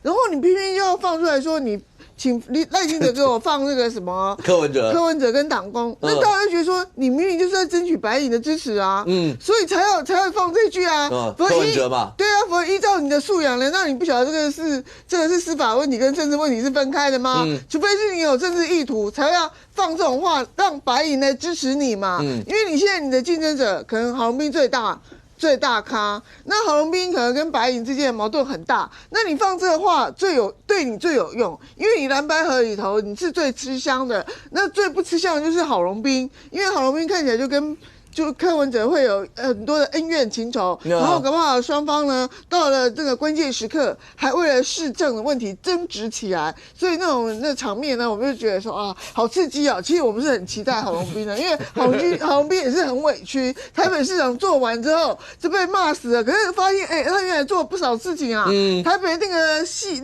的巷弄，他清得很干净啊，我们的绿营的朋友都觉得说他那个冤枉了郝龙斌很多年呐，所以要给郝龙斌一个公道这样子。那所以说现在呢，郑斗南也要挺他。那可是问题是郝龙斌本身好像也没有什么很那个。最好笑的是李乾隆是死盯活盯的卢秀燕，然后呢，卢秀燕不肯的时候，他一直在催卢秀燕，卢秀燕不肯，他不催了。可是呢，他也不支持朱立伦，他支持黄妈妈了，对，支持黄敏惠了。那黄敏惠也就不置可否。我觉得大家其实都不是不想做，只是大家这个动作会让大家怕成，会怕说那里是不是有个洞。他看不到别人看到洞，然后掉下去之后不得了了。所以说，我觉得不晓得国民党是在干什么啊。所以说，其实我觉得朱立伦应该是还蛮想做的啦。只是李乾隆不想让朱立伦做，然后很多人就很讨厌朱立伦。朱立伦呢，其实要怪他自己啊。你说他的政绩好不好？就是说一个在野党的党主席的政绩算。国会最大党，对啊，2次罢免过，所以1阶2阶搞得乱七八糟的。可是大家就是受不了他那种慢吞吞，没有，就过程中没有什么作为。然后呢，获胜是他的功劳，还是老天爷的功劳？大家不知道啊。什么叫老天爷的功劳？我跟你讲，你这2阶过去这2次的罢免过去，到底是拜赖清德之事，还是你朱立伦真有努力？大家也觉得很怀疑嘛，就觉得说，你可能就是罢免上面可能诉求对方太弱这样而已啊。所以，然后大家就很讨厌你过程中什么话都不讲清楚，然后那个带领那时候1阶2阶的时候，不是骂得很凶吗？我觉得那个时候朱立伦对于其他国民党党员大佬的伤害的阴影还是存在的。大家还是觉得。选了一个朱立伦还是不牢靠的，虽然他有那么多的胜利的政绩存在，但那都是天赐的，不是他自己努力的。所以我觉得现在弄到最后，可能我觉得，但是呢，只要张亚中一直出来讲的话，我觉得很快就会整合了。好，来创下，你看到蓝营这个地方这样，那对绿营来讲呢？那当然你说经过了726、823以后，然后大家看到内阁改组的一些问题，今天最后宣布大概是10几位吧，包括部长啦、次长啦，所有的全部加起来，那这样的一个内阁的改组，你会怎么样评论？我看了行政院那么多的毕业照，然后或者是开张的时候的一个照片，坦白讲。今天讲16个之后，我有点意外，因为16个名单列出来，10个是次长，你在内阁毕业照的时候，这些政务首长，你有看过次长在那边排着毕业照吗？所以这样子一个，你会觉得这个16个这个数字，好像是一个数字上在拼凑的因为一个部会里面，次长就是辅佐的嘛，然后秘书长，坦白讲，行政院秘书长也是相助，自从整个改变之后，当行政院长只是总统执行长之后，已经不是我们年轻的时候3大秘书长那种位置，然后连个副秘书长都列入，然后里面还有4个呢是9月9号才要成立的那个叫做运动部，那这4个你也把它算进来，所以你会觉得整个这个状况，其实726之后大家都很希望有个新的气氛嘛，新的氛围出来嘛，但是如果说你内阁弄到最后的时候，算来算去，会去拍毕业照的秘书长会啦，副秘书长会啦，然后呢，卫福部长会啦，经济部长、抒发部长啦，然后在这个过程里面，你会觉得整个东西会让一个内阁改组，你就算有些人呢，你总是要一个新的内阁出来，你总是要有一个方向感，你很清楚的说为什么是这些人，这些人的任务是什么，要这个新的一个内阁，着内阁2.0往前冲。目前的目标是什么？所以我要做这些人的安排。结果最后就是16个人里面包含10个次长，10个次长，然后说实话，副委员长，然后呢，当然他们现在有特别的讲说，那个陈奕迅假日飞刀手，飞刀手。可是这跟整个政务往前推，你要给我们一个焕然一新，一个新的一个内阁带领着我们行政团队，我们的这么多10几万公务人员。3兆的总预算给台湾一个新的气象，有什么状况呢？所以就觉得这样子一个好像就是改组了，但改组之后，你没有办法去描述这个内阁你有什么新的方向感，你有什么新的状况，而且呢，更糟的是在这个过程里面呢，你会觉得这里面的过程中呢，说难听一点，威信是有点扫地的。什么叫扫地的呢？就是呢，你要改组之前。先开始，而我们那天也觉得很奇怪，先是抒发部说发了一个讲自己做的多努力的新闻稿，然后说，所以我不是被改组的，是我自己请辞的。然后叶秉成经过了3个月之后，是我请辞的。然后结果呢，晚上的时候，郭志辉说我是健康因素。然后这样子有吗？那但是后面又变成卫福部长，传到现在是个罗生门，到底有没有被要求写辞职信？那你说这样一个威信？一个领导，其实最重要就是跟金融界一样，信用和信心嘛。那你的行政院长要你走就走，政务官就是如此，这叫威信嘛。然后如果这个威信，然后这个状况没有出来，然后另外一个是信心，你这样子一个出来之后，然后硬凑的什么5个以上，10个以下，你这个你在讲数字吗？在凑数字吗？你干脆报名牌好了。这个情况之下，这个威信是没有的。然后我讲威信，其实这边更严重。那么多次长以后，其实很多人问，那怎么没有副院长？我是讲实话。怎么没有副院长呢？因为呢，这个副院长至少前2天，林岱樺是平常我们知道他对宗教信仰比较投入嘛，但是呢，哲学是要讲逻辑的。可是林岱樺问的多有逻辑啊！如果没有产业受伤害，干嘛要补贴？对不对？那我们其实你这个改组里面，那现在其实赖清德面对的其实不只是那个威信有问题啊。现在民进党还内部的是什么？曹植都出来了，对不对？七步成诗，然后曹植都出来，然后你如果说今天郭国文讲有人假传圣旨，那总统怎么可以容忍有人假传圣旨？要么就是否认没这件事，要么有人假传圣旨就该处理掉嘛。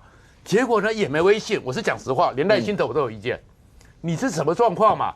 竟然是扩大会议，在礼拜3的时候把党团7个人一起来开会，这叫做稀释权利。你干脆请柯文哲喝酒好，柯建铭喝杯酒好了，来杯酒释军权。我觉得民进党真的这个状况，其实这个时候赶快要清理战场，赶快竖起一个新的领导标杆。而是如果内阁改了这个样子，然后呢，10个次长也做叫做16个阁员，坦白讲啦，政务官有150几个。我们平常在算的时候，没有人把次长都算成叫做阁员改组，当然他们也是内阁，可是你搞成这样子纯凑数字，我坦白讲，这个内阁第2.0一起步，都会让很多人看不起。来，我先等一下一次做相关的回应。那因为最大在野党，元之来，你们对于现在看到的那所有的那个改组的名单，你们有什么样的一些指教？我觉得民众也是无感啊，因为这一次主要是726、823嘛，那执政党为了回应民意嘛，说想要做一些调整，然后继续往前冲嘛，应该是这样，要焕然一新啊。可是问题是，就像刚刚创嘉哥讲的啊，很多其实都凑数啊，就是一些次长怎么能够算？如果次长能算的话，你知道郭智慧当经济部长有3个次长离开，有个人因素啊，那哇内阁大幅改组了啦，之前就大幅改组了啦。不能算啊！而且这一次很多次长都个人因素啊，譬如说教育部次长叶秉成，他是个人因素离开的嘛，那跟726、823承担责任离开都无关啊。里面几个像比如说速发部走，对不对？换人了，速发部长根本存在感就很低啊，有人知道他是谁吗？所以他应该不用。业界很清楚啊，业界很清楚，就民众就不知道是谁嘛。卫福部长，我觉得仇恨值不高啦。其实我在立法院，我觉得他是蛮诚恳的啦，但是只是比较不会解决问题，但是摔混的坑。那主要是经济部长比较仇恨值比较高啦，那他下来是比较大家比较能够这个期待的。但是整体来说，因为卓荣泰并没有大幅的改，他自己本人也没有下台。然后卓荣泰本身也是在大罢免，其实过去1-2年都在空转，就是都是为搞大罢免，所以很多事情就是为反对而反对。这个也不是我们在讲，民进党的立委在炮轰柯建铭的时候就是这样讲的，就是很多都是为反对而反对，所以没有我们不觉得说会焕然一新。那民进党因为呢在内阁这一部分，他没有办法做到让民众觉得好像有人下台承担，所以他们现在国会在乱啊。他们现在都叫那个柯建铭下台嘛。想想看说，想说是不是让柯建铭下台之后，可以让民怨降低一点嘛？反正按照柯建铭的说法，1月14号他就已经去跟总统讨论怎么透过大罢免来扭转这个局势嘛。那总统跟那个卓荣泰不能下台，那就柯建铭下台啊，总是可以了吧？现在民进党人都在炮轰柯建铭，然后我去看那个民进党的炮轰柯建铭，哇塞，这个。很多内幕譬如说林淑芬，他说他们党团叫没有讨论，没有民主。特别他举了说，在2次大法官那个审查的时候，柯建铭是直接下令说就是这样投了，如果不遵守的话就开除党籍。这是林淑芬讲的哦。没有，他没讲开除，他只讲党纪了。党纪啊，一样啊，看字要看清楚，直接下令啊。那林淑芬说，我不晓得你是假传圣旨还是怎么样，意思就是我也不晓得说这个到底是不是赖总统直接下令，还是你柯建铭假传圣旨。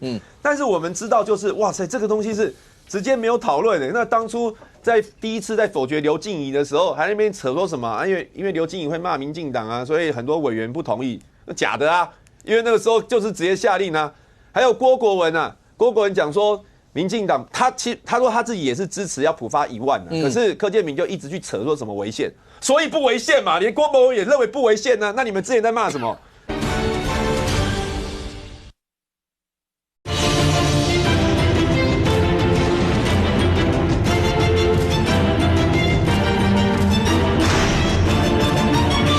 可是柯建铭就一直去扯说什么违宪，所以不违宪嘛，连郭国文也认为不违宪呢。那你们之前在骂什么？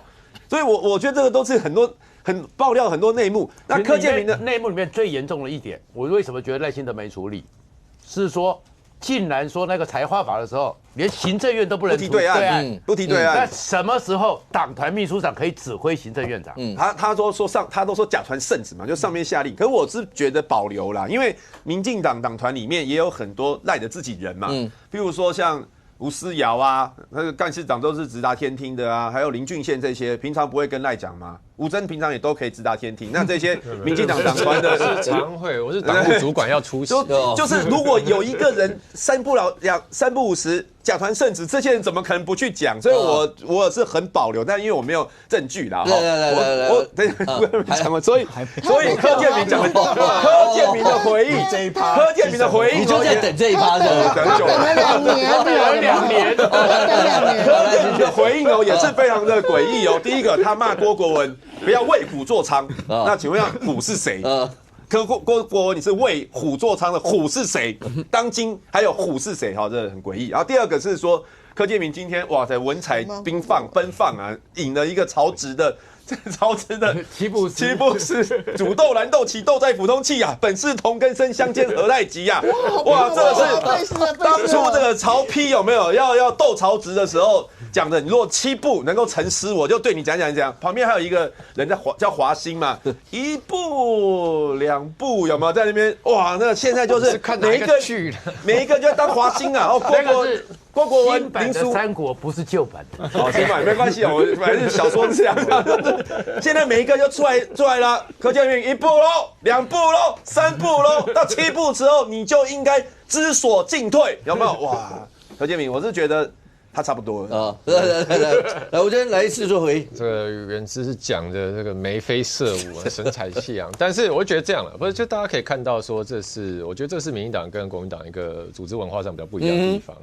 因为国民党刚前面大家来宾讨论大家这么多一趴嘛，就是有一种就才觉得说哇，国民党的宫廷政治是讳莫如深的感觉，好不好？就是好像朱立伦摆明讲说要退了，绝对100%交棒，绝对顺利接班，绝对如期选举。结果后来好像又要延期了，就是到底在搞什么？就是说这种国民党比较多这种以退为进，然后大家这样来来回回这种感觉。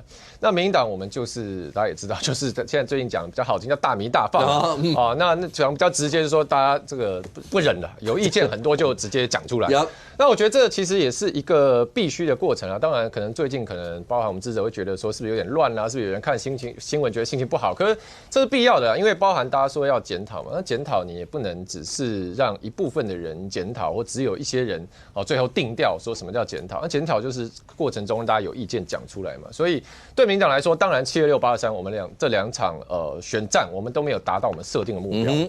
所以我是觉得，那刚原之当然会讲说过程中啊，谁说如何，谁说如何，我觉得那也没有就是所以包含像党部，其实我们的回应都很简单，就是说尊重党团自主，因为这也没有绝对的一个对错，因为有点像是球赛打输了，你说棒球赛打输了，那当然可能现在有选手会质疑这中间的调度是不是不好，哪个战术是不是抠不对啊？那可能也有人觉得说不对，当时就必须要采取那样的状况，那没有关系，这是一个过程了，那只是说最终。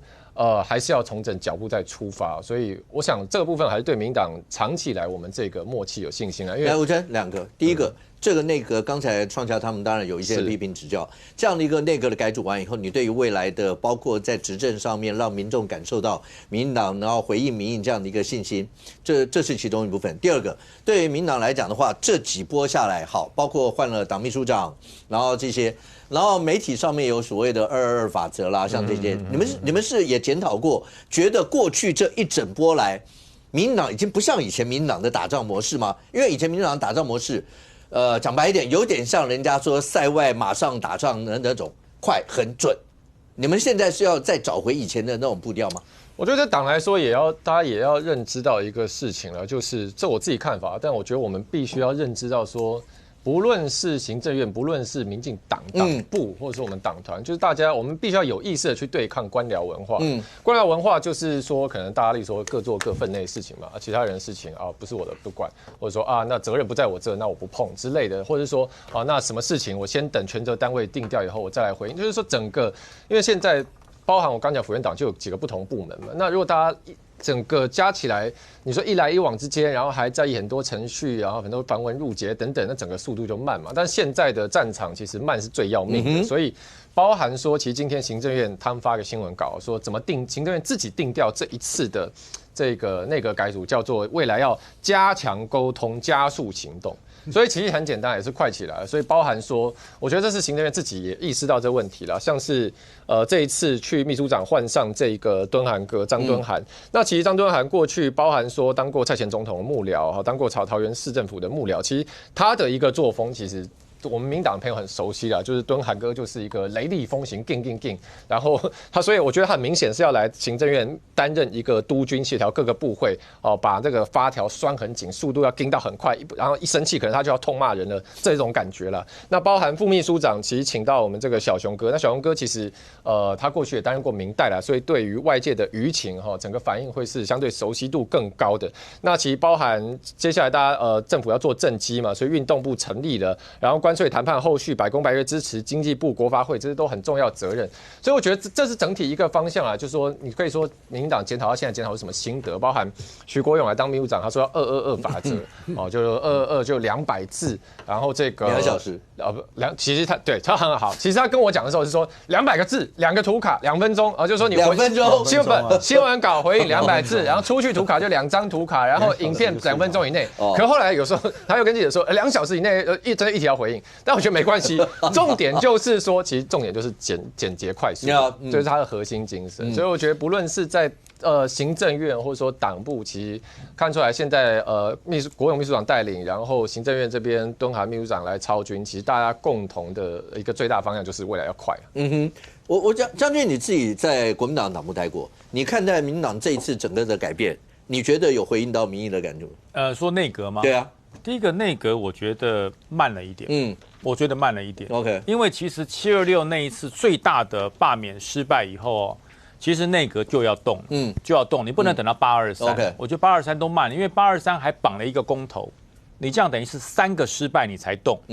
然后另外你动的幅度，我是完全同意创夏哥讲的，太小，幅度太小。OK， 你换的都是2级主管，你换的不是1级部会主管那这个没有让人家一个耳目一新的感觉。虽然说里面有很多这个所谓的武林高手啊，有很多高手在里面，可是这些人呢，他不是1级主管。我讲人家说重新内阁大改变就是1级主管换人，不管他的你当然做得好留下来没话讲，说不好的或者是民调不好，那勇敢的换，换不是代表不肯定你，而是在这段时间不适合你。我觉得那个幅度太小。另外我说民进党我一直觉得，因为我们以前是跟民进党对抗的，我在国民党，我一直觉得民进党的文宣永远超过国民党。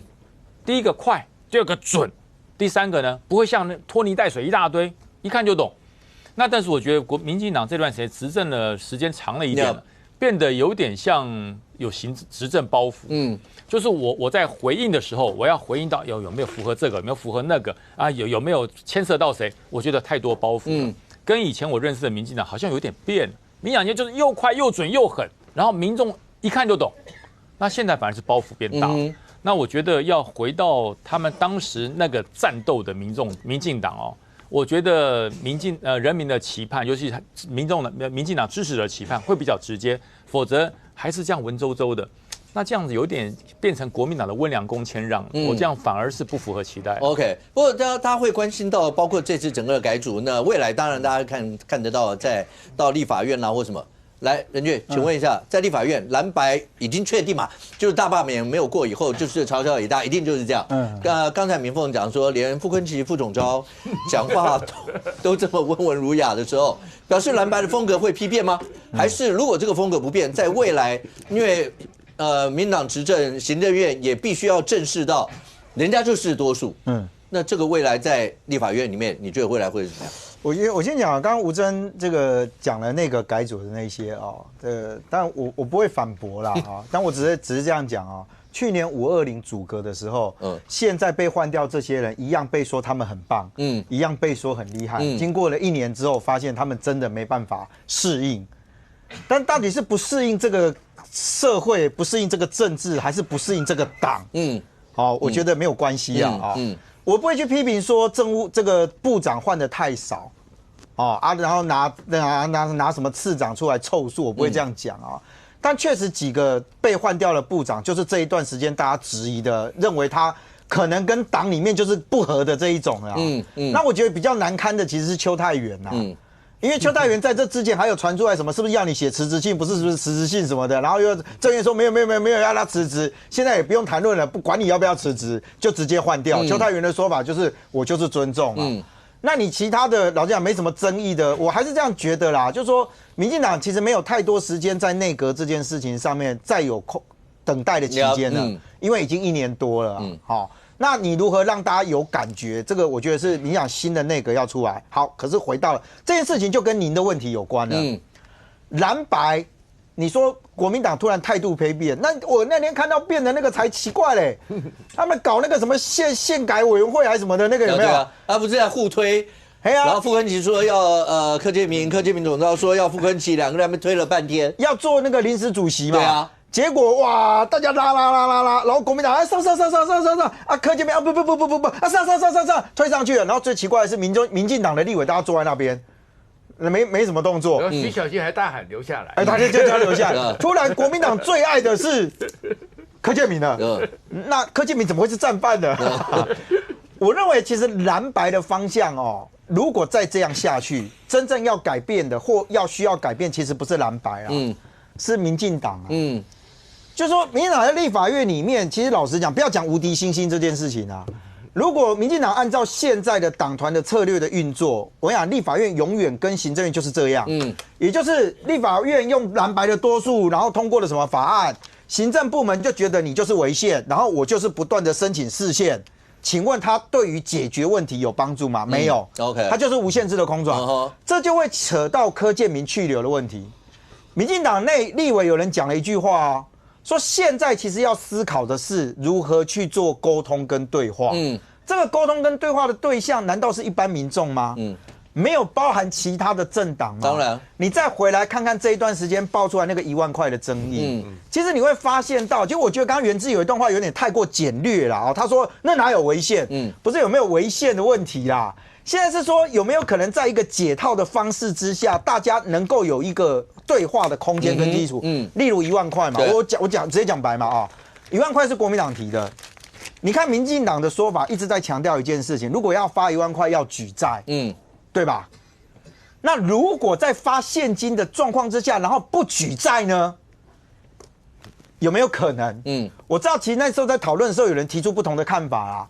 其中包含民众党提出了6000块钱的这件事情是有被列入考虑的，也就是他可以在不举债的状态，民众党也讲嘛，所以我知道民进党内部跟行政院其实在当下的态度是有一些的认为可以讨论，违宪是一件事情，但你不要变成僵局，那最后就是破局嘛。OK， 那所以为什么这时候去讨论柯建铭？我老实讲啊，就是在很多人就讲说没有逼宫。我90年跑立法院到现在不多24年，所以我见识不够广泛。我今天特别问了跑30年以上的上一夫，我说你有没有看过在立法院里面党团7长里面有6个告诉你不干了？上一夫说没看过，第一次，就是民进党要寻求一个突破，可能不只是在一个行政部门。我如果说错，欢迎随时指正我啊。如果在行政部门的突破，其实老实讲，那是行政部门自己要去掌握的。OK， 可是立法部门里面，如果你永远都要采取这种蓝白就给他继续搞，民进党我就是不要，我不跟你接触，不跟你谈判，不跟你妥协。你知道民进党内其实还有人提出一个，我们为什么不能在一些的议题上面可以有些讨论的空间？我如果跟民众党能够寻求一个共识，那我也列解了蓝白啊，那矛盾会在蓝白本身产生啊。而且我再可以讲一个，你知道这件事情在更早之前就曾经有人提出来，在立法院正副院长选举的时候，就已经内部有讨论过，但是因为有人的坚持就不要，他们现在把这件事情就把它整个掀开，所以你看到从前面多少的案子这样，其实就一句话嘛，立法院里面要不要去改变现在的生态？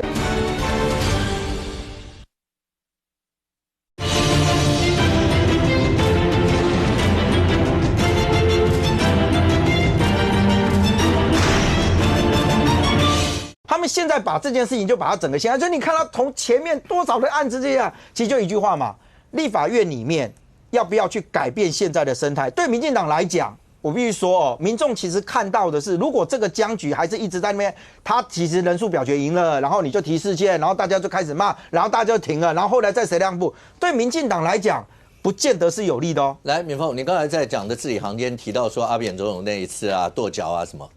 阿扁总统那个时候，大家知道朝小野大，所以大家讲说中华民国不是第一次朝小野大，所以对于现在来，又经过了你说726、823，反正无敌星星上去后，他就确定是这样一个局。刚才讲到，不管那个改组的到底够不够广啦，或什么这些，或是在立法院里头，未来大家应该要怎么样去那个所谓的对话？赖总统也说希望能够大家寻求对话。你跑了这么久，你觉得？我觉得是这样啊，就是说陈水扁时代的朝小野大是每个人都遵守的这个既有的国会的规则去运作，那是可以坐下来讲理的地方。不管是我每次表决都输，但是我们还是有讨论的空间。那去年1年就是因为很多时候都是这个早上丢一张这个法案，然后就开始表决不晓得表决什么东西的，所以说这个东西是比较没有办法让人家接受。那如果今天连傅昆萁都觉得要反省，要好好坐下来的时候，我就觉得问题不大嘛。那你看，对不对？罢免之后，你看双方客气得很。那现在就说民进党，你到底是就说你违宪部分你也不能说要接受啊，那还是要有一定的东西，只是说你要让这个违宪法案不要发生，不要发生，让去沟通嘛。但是你今天，我觉得你要重整的是你民进党现在内部的脚步。如果是我觉得蓝白，如果说傅昆萁都这样讲，我觉得那问题不大嘛，因为大家都听傅昆萁的。可是我今天提2点，你内阁这种改法，我也是第一次看过，好不好？内阁都是礼拜4，我大家总辞完之后要未留的院长，这次未留下来，没有人说我第一个礼拜丢一封辞信，那个丢一封信，然后呢凑一凑10几个人叫做大幅改组嘛，这有这种事吗？然后呢，竟然还有人说叫你走你不走的，我要去找总统。那你这个行政院长是做什么用的呢？这没有人这样做的，你应该就是整个礼拜4以后大家总辞了，就不要再讲了，没有留你就走了。这是一个纪律，你知道吗？你不要说立国会，我没有看过那像去年那样的运作方式。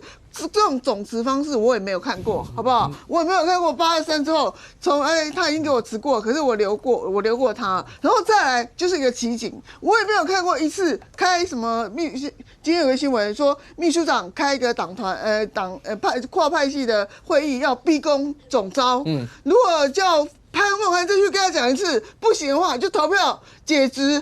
我跟你讲啦，我跟你讲，你真的很好笑哎！我觉得说今天这个总召，当然在罢免中，大概有很多人批评他，然后在这个过程中，也有人在批评他说说了很多话，让这个罢免怎么样。但是一整个罢免的结果是一个人背锅就可以了吗？我同意任俊讲的，要改变的是你自己这个所谓绿营的脚步，绿营你自己要评估。如果蓝营没有改变的时候，你要怎么样改变？如果蓝营都改变的时候，你要怎么样改变？这是因应的东西，你总不能后面都跟着危机跑啊！来，吴峥要不要回应一下？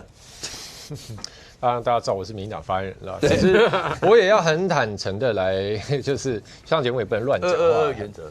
对，所以我觉得这样啦，因为刚刚任俊哥其实讲苦口婆心讲很长一段，那我觉得其实这个简化点就是说，民进党你到底是要战要和嘛？那坦白说，我觉得是战是和都可以，但我觉得刚刚有一个讲到我自己很认同的问题啊，就是说你怎么样把事情很简单的让大家能够理解，意思就例如说，因为刚刚元之也举这个例子嘛，举说这个郭国文委员是不是对发1万的这个当时的策略有一些意见啊？那是不是不要直接对抗，用一个可以去你说寻求共识嘛，或折中的余地？其实这个事情我自己知道说，行政院其实是至少是在近期有想要去做的，因为当时，因为我们讲违宪是说立法院强行帮立法院增加支出违宪，行政院自己说要发就不违宪嘛，因为过去也发过嘛，对不对？所以包含说前一阵子其实说总裁院长就内阁出来去讲说那是不是我来提一个这个修正的条例啦，我来去提一个对案，我再送到院里面，你们就是已经同意说好那发现金了你们在投票投过了，我就照这来执行，这样就没有违宪问题嘛。所以这个其实就是刚刚任哥讲的说，那你是不是在这边释出一些空间？可是这个事情做出来的时候，我觉得可能我们在过程中呢也没有跟社会完全的沟通清楚所以可能一些我们支持者也不明白说，怎么是说变就变吗？是之前不行，现在可以吗？等等。所以我觉得，不论讲回来了，就是说未来策略要怎么走，是和是战，我觉得那是党的决定。但是我觉得一个无可回避，就是要在这个过程中包含让社会，包含让我们知者都很清楚的了解到我们的意向，我觉得那是最重要的。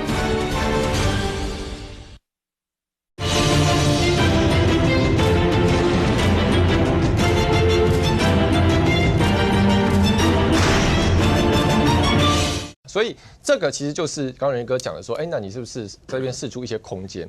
可是这个事情做出来的时候，我觉得可能我们在过程中呢，也没有跟社会完全的沟通清楚哈，所以可能一些我们支持者也不明白说，怎么是说变就变吗？是之前不行，现在可以吗？等等等等。所以我觉得，不论讲回来了，就是说未来策略要怎么走，是和是战，我觉得那是党的决定。但是我觉得一个无可回避，就是要在这个过程中。包含让社会，包含让我们知者都很清楚的了解到我们的意向，我觉得那是最重要的。OK， 那创下最近大家把目光焦点摆在 AIT，AIT 分别跟包括跟国防部长，然后包括跟国民党的委员，包括今天再释出一张是跟黄国昌，为什么？其实基本上刚刚仁君讲说对话的空间，其实对话的空间三党里面可能目前。最容易看到对话的空间是在大直，AIT 的办公室，AIT 的会客室。你看这里面，对不对？这个鼓励员出来帮你们。AIT 不在大直，在内湖。在内湖，内湖，在内湖那边 ，AIT 这边来帮你对话。其实 AIT 常常会找我们国内的很多人去见面，去聊一聊，但是把你用照片给贴出来，那个用意就不一样了。那不一样的原因呢，是你看，先跟顾立雄讲，因为美国很在乎你们台湾自我防卫的决心，然后呢，下个会期又到了预算会期，那预算会期，当然了，那是不是了解一下我们国防自我防卫的决心是到什么程度？那有什么地方需要国务院协助的，或转达给五角大厦的，包含一些军队的准备，一些训练或者是军售。所以这个总预算当然就会尤其国防预算，当然跟顾立雄聊一聊。接下来呢，就把国民党的几个立委找过去了，然后把这张照片出来。然后当里面的陈永康当然是很熟的，然后你会看到呢，国民党立委其实也蛮温良恭俭让的嘛。徐巧芯专心的做笔记，然后呢，罗志强做1/3的板凳，你看他腰多直啊。然后那个 Top One 的林佩祥也做得很正。然后这张照片给你出来，然后今天呢再把黄国昌找出来，那原因是什么？就是去年的时候这个预算会期，那预算会期里面突然之间删来删去一大堆乱七八糟，那现在最 care 的是国防预算 ，OK， 那国防预算，那美国呢 AIT 就是跟你说，我了解一下，我们跟你分享一下，然后呢很多人会特别注意到的是，在 AIT 做的时候，你要看到对面，国民党坐的对面，那些人头发都很短，看起来都是非常将军，就像军人啊，像军人嘛，对不对？陆战队的人，就是的，美国其实会告诉你台湾的情况，而且在重拾的这个状况之下，美国的星条旗报，那就是我们青年战士报嘛，星条报突然公布说，其实我们有密西根州里面，2021年开始，北方打击训练一次台湾就去500个人受训。为什么在这个时候全部把所有资讯同时放出来？所以我会形容说，这个叫做 AIT 的威慑倡议，就告诉你说，你们清楚哦，整个局势是这样子，印太局势我们美国是很 care 的。